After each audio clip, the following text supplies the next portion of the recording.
बुलाया। मुझे नहीं मालूम आप में से कितने लोग जानते होंगे कि आज 6:30 बजे से पुलवामा डिस्ट्रिक्ट में दफ़ा 143 लगाया गया है, जो अनप्रेसिडेंटेड है। ऐसा कभी हुआ नहीं है कि जहां इलेक्शन होने वाला हो वहां दफ़ा 144 लगाया जाए और तब तक लगाया जाए जब तक इलेक्शन का प्रोसेस ख़त्म नहीं होता।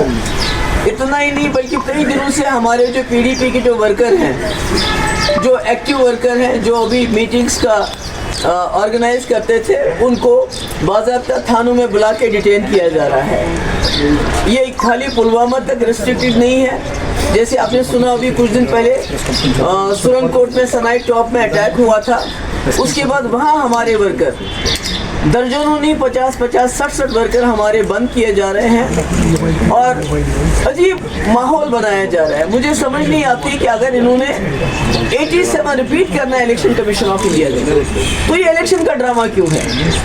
अगर इन्होंने यहाँ पर इखवान को खड़ा करना है, इखवानियों की जमात को खड़ा करना है, अपनी प्रॉक्सीज को खड़ा करना है जिनको ये सपोर्ट कर रहे हैं, हालांकि अभी ये खुली तौर से सपोर्ट में नहीं आ रहे हैं बिकॉज ये चाहते हैं कश्मीर के इलेक्शन हो जाए, उसके बाद ये राजौरी पुंछ में अपना सपोर्ट डिक्लेयर करेंगे। वहाँ भी आप जानते हैं वहाँ इलेक्शन को डिले किया गया सिर्फ इस वजह से ताकि वहाँ जो इनकी जमातें हैं, जो इनकी इखवान जमातें इन्होंने खड़ी की हैं, सूटेड बूटेड इखवान, क्योंकि हमने तो ये इखवान राज यहाँ ख़त्म किया था, मगर इन्होंने दोबारा पॉलिटिकल इखवान अब सामने लाया है जिनको ये पूरी तरह से मदद कर रहे हैं। सारी आपकी गवर्नमेंट मशीनरी, हमारे पास लोग आते हैं, चाहे वो पुलिस के लोग हों या दूसरे लोग हों, वो कहते हैं हमें ऊपर से डायरेक्शन है और सिलेक्टिवली PDP के वर्करों को बुलाया जाता है, उनको हरासा किया जाता है और सिलेक्टिवली आज पुलवामा में इन्होंने दफ़ा 144 लगाया। तो मैं कहना चाहती हूँ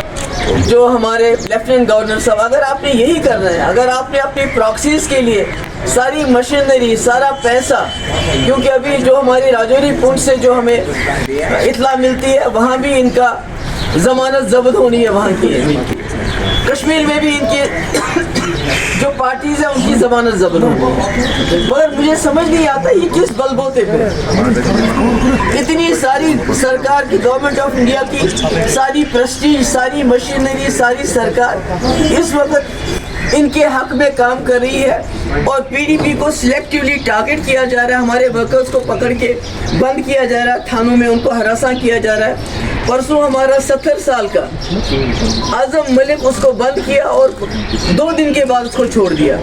आज फिर से हमारे वर्कर जो हैं वहाँ सुरन कोट में बंद किए गए, 60 पहले बंद किए, उनको छोड़ दिया, अब दोबारा और लोगों को बंद किया जा रहा है। हमारी मूवमेंट वहाँ कर्टेल हो रही है। यहाँ आपने देखा कि यहाँ पर भी इस वक्त पुलवामा में भी बहुत बुरा हाल है। तो मुझे समझ नहीं आती, मेरी यही गुजारिश है लेफ्टिनेंट गवर्नर साहब से, अगर आपने यही करना है तो इलेक्शन का ड्रामा क्यों? अभी तो हम 87 के कांटे भी नहीं निकाल पाते हैं। अभी तो हमारे कब्रिस्तान 87 के जो उस दिन दादली हुई थी उसकी वजह से भरे हुए हैं। हमारे बच्चे ये यतीम हो गए, हमारी बेवाएं यहाँ हो गई हैं और नतीजा है 87 का इलेक्शन। बड़ी मुश्किल से वाजपेयी जी ने 2002 में रेड फोर्ट से ऐलान किया कि जम्मू कश्मीर में फ्री एंड फेयर इलेक्शन हुए और बड़ी मुश्किल से कश्मीरियों का भरोसा है इस वोट की पर्ची के ऊपर। तो अगर आप आज ये फिर वही धांधली करना चाहते हैं तो हमें बताइए, हम चले जाएंगे, हमें कोई मजबूरी नहीं है। हम क्यों लोगों को, वर्करों को इस वक्त उनको उनकी जान जो है जोखिम में डाल दें?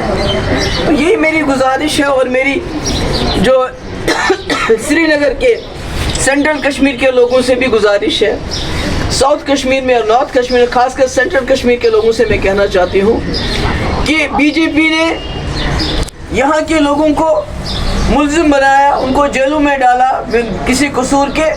हमने उसी में से एक मुल्जिम को आपका कैंडिडेट बनाया है, वहीदुर रहमान पारा, जिसको 3 साल जेल में बंद रखा गया। अब आपकी जिम्मेवारी बनती है नई दिल्ली को ये मैसेज देना कि आपने हमारे लड़कों को जेलों में डाल दिया मगर हम उनको वकील बना के पार्लियामेंट में भेज देंगे। That's all I have to say. If you have any questions, please ask.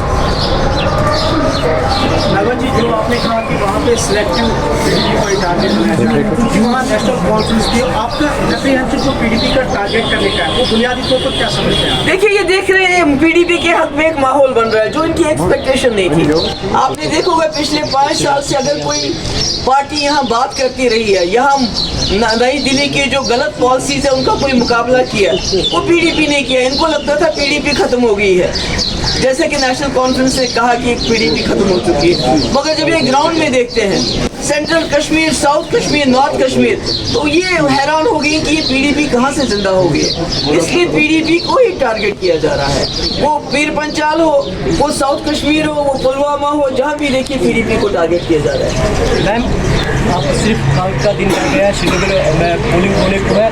2019 के बाद अब जब इस वक्त इलेक्शन कैंपेन चल रहे हैं तो लोगों की अच्छी खासी तादाद रैलियों में देखी जा रही है। क्या आपको लग रहा है कि लोग इस वक्त अब वोट डालने के लिए पुलिस स्टेशन में? वही तो इनको पसंद नहीं है। तो इन्हें तो मुझे बताइए, पुलवामा जैसे हसास इलाके में ये खुद कहते हैं मिलिटेंसी खत्म है, तो दफा 144 क्यों लगा रहे हैं? लोगों को हरासा करने के लिए, लोगों को तंग करने के लिए, ताकि लोग निकले ही ना बाहर वोट डालने के लिए। और क्या मकसद हो सकता है? मैम, मेरा एक क्वेश्चन है। कल से यहाँ एक बात सवाल उठ रहा है कि वज़ीर दाखिला साहब ने कहा कि मकबूजा आज़ाद पाकिस्तान का जो कश्मीर है, एक इंच उसकी ज़मीन हमारी है। हाँ, काफ़ी अरसे से पाकिस्तान के साथ बातचीत की वकालत करते थे, लेकिन इस इलेक्शन में आपने पाकिस्तान के साथ इलेक्शन की बात वकालत। पहली बात तो ये है कि यहाँ अपने लाले पड़े हुए हैं, हमारे नौजवानों को जेलों में बंद किया जाए। आगे पहले उनको तो जेलों से छोड़ दे, पहले यहाँ के लोगों से तो बात करें। रही पाकिस्तान के साथ जो कश्मीर है उसकी बात, मुझे बताइए 22 करोड़ मुसलमान हैं हमारे मुल्क में, उनको बीजेपी कहती है घुसपैठिए हैं, ये मंगलसूत्र चुराएंगे आपका, ये आपकी भैंस चुराएंगे, ये टर्माइट्स है।